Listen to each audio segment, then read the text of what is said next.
Fausse croyance numéro 8, action. Magnéto, Serge. Bonjour à tous, je suis ravi de vous retrouver pour une nouvelle vidéo consacrée encore une fois à une fausse croyance. Aujourd'hui, on va s'intéresser au déficit foncier et au déficit en LMP, donc en loueur meublé professionnel. Et on va rapidement s'apercevoir qu'il s'agit, en tout cas c'est mon avis et je vais vous le démontrer, eh bien d'un piège, d'une douille comme on dit dans le jargon. Alors cette vidéo, je souhaitais la réaliser déjà il y a quelques temps.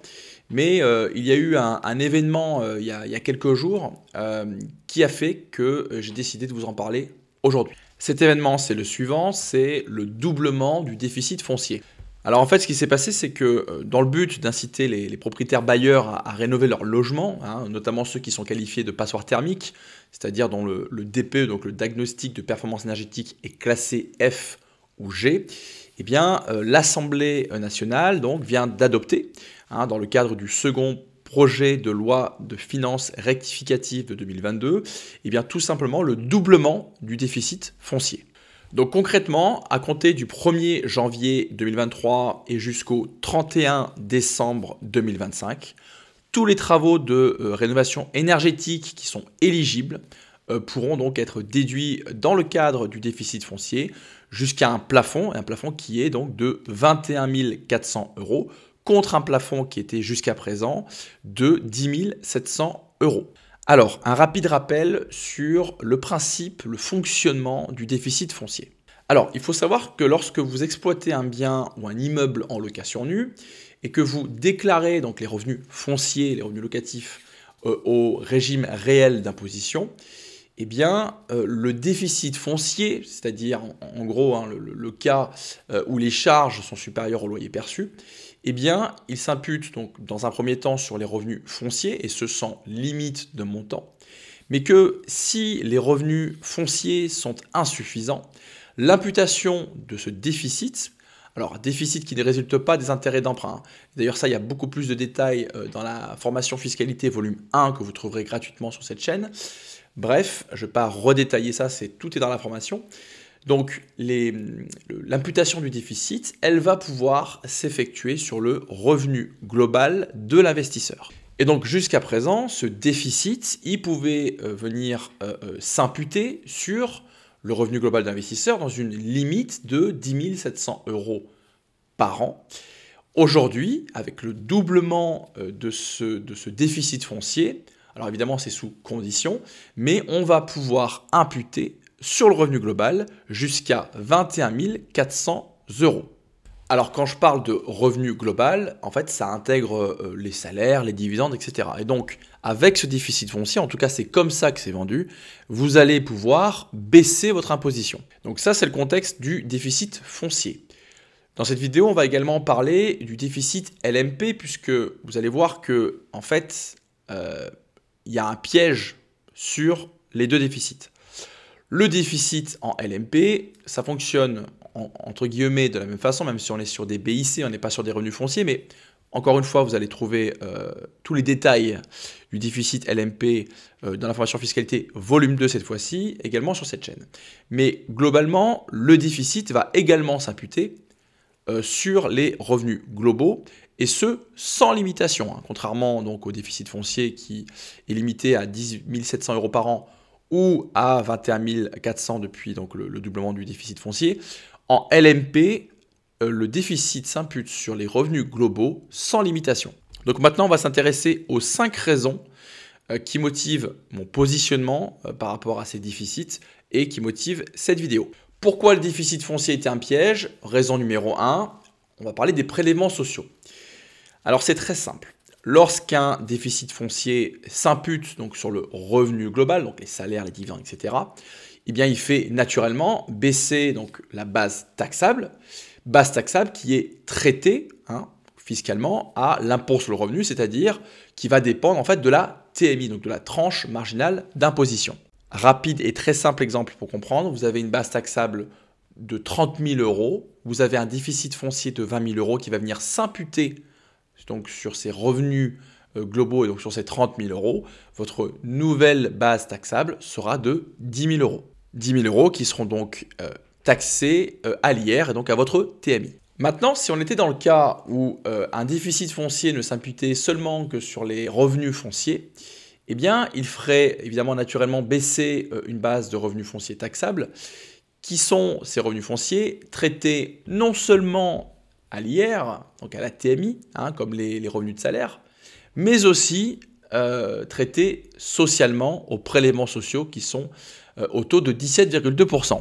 Autrement dit, vous pensez obtenir une baisse de votre imposition en venant diminuer vos revenus de salaire taxables donc à l'IR, mais en réalité, vous pourriez baisser des revenus fonciers taxables à l'IR et aux prélèvements sociaux. En fait, c'est très simple. Ces 20 000 euros qui sont imputés en année 1 sur des revenus, hein, donc des salaires de 30 000 euros par an par exemple, eh bien, ne vont vous procurer qu'un gain donc, de 20 000 euros fois la TMI. Et donc naturellement, ces 20 000 euros de déficit qui auront déjà été consommés en venant s'imputer donc sur le revenu global ne seront pas imputés les années suivantes sur des revenus fonciers qui eux sont soumis donc à un traitement fiscal et social, donc TMI plus prélèvements sociaux. Et donc ça va constituer une perte d'un montant de 20 000 euros fois la TMI et fois les prélèvements sociaux. Et naturellement, si on compare cette perte au gain qui a été réalisé en année 1 avec donc ce gain de 20 000 euros soumis à TMI, eh bien, on peut constater qu'en réalité, alors là l'exemple c'était 20 000 euros, mais qu'en réalité, dans tous les cas, on va perdre 17,2% du déficit foncier. Donc en fait, si on s'arrête à l'immédiateté, et c'est souvent le problème en immobilier, j'en parlais d'ailleurs dans la vidéo sur le cash flow et je comparais un petit peu comment dirais-je, les différentes stratégies, ceux qui visaient le cash flow immédiat et ceux qui visaient plutôt une rentabilité en effectuant de l'investissement patrimonial, rentabilité qui évidemment inclut la valorisation de l'actif, ne pas confondre avec le rendement. Enfin bref. Quand on se concentre juste sur l'immédiateté, on se dit « Ah bah super, je vais payer moins d'impôts sur le revenu en faisant du déficit foncier ». Sauf qu'en fait, si l'imputation de ce déficit n'était réalisée que sur les revenus fonciers, en réalité, sur la globalité, eh bien, vous gagneriez encore plus puisque vous ne perdriez pas donc 17,2% de ce déficit. Et on verra tout à l'heure qu'il y a encore 4 autres raisons qui font que c'est une douille. Alors, maintenant, on va s'intéresser donc à la raison pour laquelle le déficit en LMP est un piège. Donc, la première raison, et ça se rapproche, c'est le même fonctionnement que pour les prélèvements sociaux, c'est les cotisations sociales. Lorsqu'on est en LMP, et encore une fois, je vous invite à consulter la formation gratuite Fiscalité volume 2 sur cette chaîne.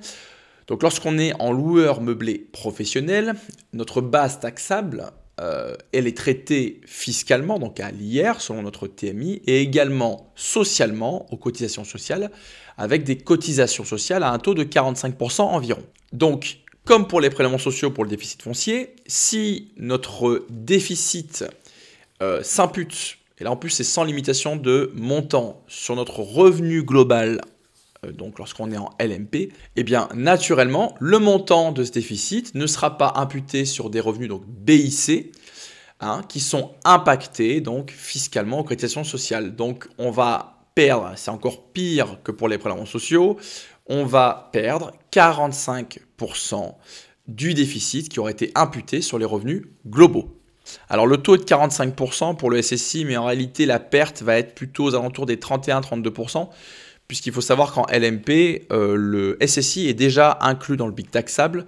Donc je vais pas vous donner plus de détails, j'explique tout ça dans une vidéo comment calculer le SSI, mais en réalité la perte sera entre 31 et 32% du déficit qui aurait été imputé. Mais donc encore une fois, on nous présente ça comme un avantage. Ah bah c'est super, je vais pouvoir imputer mon déficit sur mon revenu global et puis baisser mon imposition sur le revenu, alors qu'en réalité, c'est une perte. Alors deuxième raison pour laquelle le déficit foncier est un piège, est tout simplement parce que en fait, on nous invite à dépenser pour baisser son imposition. Je ne sais pas si vous voyez la cohérence et la logique de la chose. Naturellement, pour créer un déficit, il va falloir générer des dépenses qui vont être supérieures aux recettes. Donc, il convient véritablement de s'assurer que ces dépenses qui sont effectuées sont bel et bien inférieures aux gains obtenus. Parce que, pour rappel, même si ça paraît évident, il y a quelques coachs pour lesquels c'est pas évident, même déduite, eh bien, une dépense, c'est une sortie de trésorerie. Et c'est pas parce qu'on déduit une dépense que ça rend cette dépense gratuite, hein. Il y a beaucoup de coachs qui font l'erreur d'indiquer que oh, bah, c'est pas grave, la taxe foncière augmente. Oh, c'est pas grave, on la déduit. Oh, les intérêts d'emprunt augmentent, c'est pas grave, on les déduit. Oui, on les déduit, mais on les paye, quoi. Le montant de la déduction obtenue sera toujours inférieur au montant de la dépense. Mais bon, visiblement, il y en a qui l'ont pas compris. J'en tiens un. Comment est-il? Un champion du monde. Et donc pour le statut LMP, pour ce déficit en LMP, il y a une petite particularité, c'est que on va pouvoir créer des dépenses fictives. C'est-à-dire que pour créer un déficit, il y a évidemment les dépenses réelles, mais il y a également des dépenses fictives via notamment la notion d'amortissement. Encore une fois, vous avez tout le détail dans l'information fiscalité, mais il ne faut pas oublier, hein, contrairement à ce qu'affirment beaucoup de coachs, et ça je l'ai démontré dans la vidéo précédente, que les travaux, ils s'amortissent, ils ne passent pas en charge, contrairement au déficit foncier où ils passent directement en déduction. Là, ils s'amortissent sur plusieurs années. Autre élément essentiel, si les déficits ont été créés avant le basculement en loueur meublé professionnel, c'est-à-dire en statut de loueur meublé non professionnel, eh bien les déficits ils vont rester bloqués dans le statut donc de loueur meublé non professionnel. On ne va pas pouvoir en bénéficier en étant LMP. Et donc naturellement, ce qui se passe, c'est que lorsqu'on sait qu'on va basculer rapidement en statut LMP, eh bien, plutôt que de passer les frais de notaire, enfin les frais d'acquisition, mais qu'on appelle les frais de notaire et puis les frais d'agence en charge hein, pour créer un déficit important au départ, eh bien, on va les passer en amortissement. C'est tout à fait possible, mais simplement, il ne faut pas oublier un élément très important, c'est que effectivement, ça va éviter d'abandonner des déficits en LMNP lorsqu'on va basculer LMP, mais par contre, il y a un point négatif, c'est qu'à la revente, on va payer du SSI, donc des cotisations sociales, sur ces amortissements, ces frais de notaire qui ont été donc amortis et non passés en charge, via ce qu'on appelle la plus-value court terme. Et donc, encore une fois, je vous invite à aller voir la formation fiscalité, puisqu'on en parle et on le détaille. Mais donc, il y aura forcément, à un moment donné, à la revente, eh bien, le paiement de cotisations sociales sur ces frais de notaire. Donc en LMP, voilà, soit les déficits, on a réussi à les, comment dirais-je, à les utiliser totalement en LMNP avant de basculer LMP. Et là, à la rigueur, on va dire que ça limite la douille, comme on dit. Soit, eh bien, on les a passés en amortissement, ces frais de notaire, et puis bah, pour justement ne pas abandonner de déficit dans le statut LMNP. Mais par contre, on risque d'avoir une mauvaise surprise à la revente, puisqu'on paiera des cotisations sociales sur donc, ces amortissements.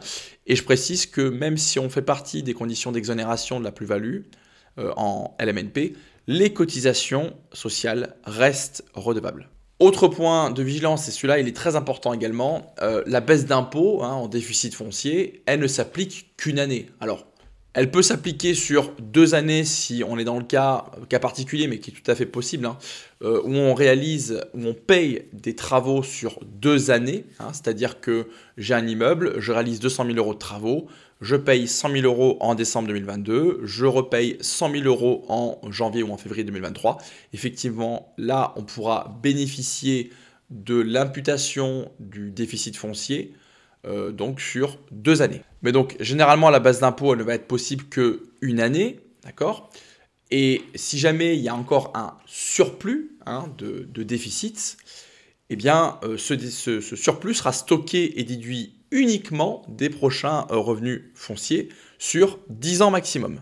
Donc encore une fois, c'est relativement dommage de prendre une douille pour bénéficier d'une baisse d'impôt sur le revenu juste une année. En ce qui concerne le statut LMP, bon bah pas de miracle non plus, hein, la baisse d'impôt sur le revenu, elle ne va pas durer très longtemps. Puisqu'on est sur une imputation sur le revenu global sans limitation de montant, donc effectivement, on va rapidement absorber ce déficit sur les premières années. Et puis sachez toutefois que si le revenu global il est insuffisant hein, pour venir absorber ces déficits, eh bien le déficit global il est comment dirais-je, reporté pendant 6 ans. Quatrième point de vigilance, il faut savoir que les travaux qui auront été pris en compte dans le déficit foncier imputé sur le revenu global eh bien, ne seront pas pris en compte, ne seront pas déduits de l'éventuelle plus-value à la revente. Donc il faut y penser parce que lorsqu'on effectue des travaux coûteux sur un bien, généralement, je dis généralement mais c'est pas toujours le cas et on va le voir un peu plus tard, généralement ça participe à la valorisation d'un bien et il est probable qu'on le revende plus cher. Mais c'est un petit peu dommage d'entreprendre des travaux coûteux pour baisser son impôt sur le revenu une année, pour ensuite, comment dirais-je, prendre une autre douille à la revente avec la taxation sur la plus-value des résidences secondaires. En sachant également qu'avant de revendre un bien qui aurait généré le bénéfice d'un déficit foncier imputé sur le revenu global, eh bien le bien devra avoir été loué de manière continue, de manière effective, durant au moins 3 ans.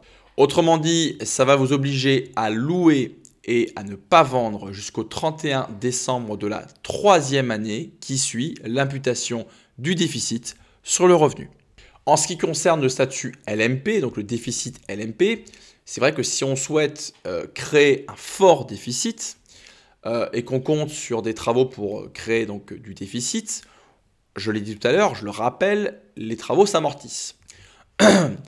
Et effectivement, les amortissements de ces travaux, ils vont être intégrés à la plus-value court terme, hein, on en a parlé tout à l'heure, et donc taxés à la revente, au SSI et à l'impôt sur le revenu.